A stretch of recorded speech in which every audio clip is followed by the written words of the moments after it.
ఒకప్పుడు ఉద్యమం అంటే వేలాది మంది జనం రోడ్లపైకి రావడానికి నెలలు, సంవత్సరాలు సమయం పట్టేది కదా. నాయకులు ఉండేవారు, ప్రచారాలు జరిగేవి, పెద్ద ఎత్తున నిధులు పోగు చేసేవారు. బట్ ఇప్పుడు కాలం మారింది కదా. ఒక్క వైరల్ పోస్ట్, ఒక్క హ్యాష్ ట్యాగ్ కొద్ది గంటల్లోనే కోట్లాది మంది ఆలోచనలు మార్చేస్తూ దేశంలో విప్లవాత్మక మార్పులకే దారితీస్తోంది. అందుకు నిదర్శనం కాక్రోచ్ జనతా పార్టీ ఆందోళనలు. కేవలం మీమ్స్, ఏఐ పోస్టర్లు, రీల్స్ తో సోషల్ మీడియాలో మొదలైన కాక్రోచ్ జనతా పార్టీ అనే విచిత్రమైన ట్రెండ్ కొద్ది రోజుల్లోనే ఏకంగా ఢిల్లీలోని జంతర్ మంతర్ వద్ద కేంద్ర విద్యాశాఖ మంత్రి రాజీనామాను చేయించే స్థాయికే చేరుకుంది. ఒక లీడర్ లేకుండా, ఏ పొలిటికల్ పార్టీ మద్దతు లేకుండా ఈ స్థాయిలో జనం ఏకమవడం వెనుక సోషల్ మీడియా అస్సలు పవర్ దాగుంది కదా. గతంలో జరిగిన జేపీ ఉద్యమం నుంచి నేటి డిజిటల్ యుగం వరకు పరిశీలిస్తే పాతకాలపు కలెక్టివ్ యాక్షన్ స్థానంలో నేడు కనెక్టివ్ యాక్షన్ వచ్చి చేరింది.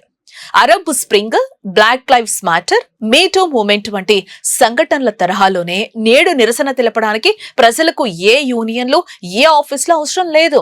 యూట్యూబ్, ఇన్స్టాగ్రామ్, ఎక్స్, వాట్సాప్ వంటి ప్లాట్ఫామ్లు ఒక ఎకోసిస్టమ్ గా మారి ఒకే ఒక్క హ్యాష్ ట్యాగ్ కింద లక్షలాది మంది భావాలను ఏకం చేస్తున్నాయి. ఈ డిజిటల్ ఉద్యమాల్లో ప్రత్యేకంగా ఒక నాయకుడు ఉండకపోవడం, అలాగే ప్రతి యూజర్ స్వయంగా ఒక కంటెంట్ క్రియేటర్ గా మారి ప్రచారం చేయడమే వీటి అతిపెద్ద శక్తిగా మారింది.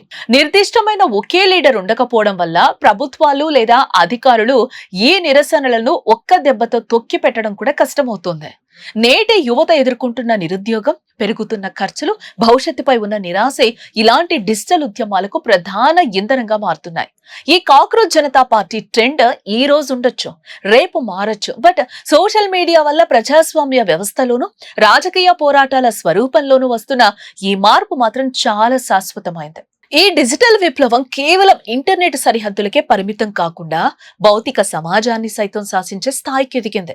గతంలో వార్తాపత్రికలు, టీవీ ఛానళ్లు మాత్రమే నిరసన వార్తలను ప్రజలకు చేరవేసేవి. కానీ నేడు ప్రతి ఒక్కరి చేతిలో ఉన్న ఒక స్మార్ట్ ఫోనే ఒక శక్తివంతమైన మీడియా సాధనంగా మారింది. ఏ భావజాలాన్నైనా, ఎంతటి ఆక్రోశాన్నైనా క్షణాల్లో కోట్లాది మందికి రీచ్ చేయగల సత్తా ఈ అల్గారిథంలకు ఉందనేది ఇక్కడ స్పష్టమవుతూ ఉంది. అధికారంలో ఉన్న పాలకులకు సైతం ఈ డిజిటల్ ఉద్యమాలు ఒక స్పష్టమైన హెచ్చరికను పంపుతూ ఉన్నాయి.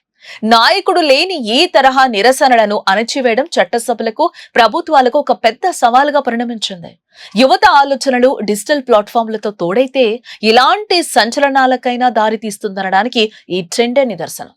రాబోయే రోజుల్లో రాజకీయ వ్యూహాలు, అధికార మార్పులు కూడా ఈ సోషల్ మీడియా నెట్వర్క్ల చుట్టూనే తిరగబోతున్నాయనడంలో ఎటువంటి సందేహం లేదు. కాలంతో పాటు మారుతున్న ఈ డిజిటల్ ప్రజాస్వామ్యం భవిష్యత్తు సమాజాన్ని ఏ తీరానికి చేరుస్తుందో వేచి చూడాలి. ఇలాంటి ఇంట్రెస్టింగ్ వీడియోస్ కోసం తప్పకుండా వేద టీవీని సబ్స్క్రైబ్ చేసుకోండి.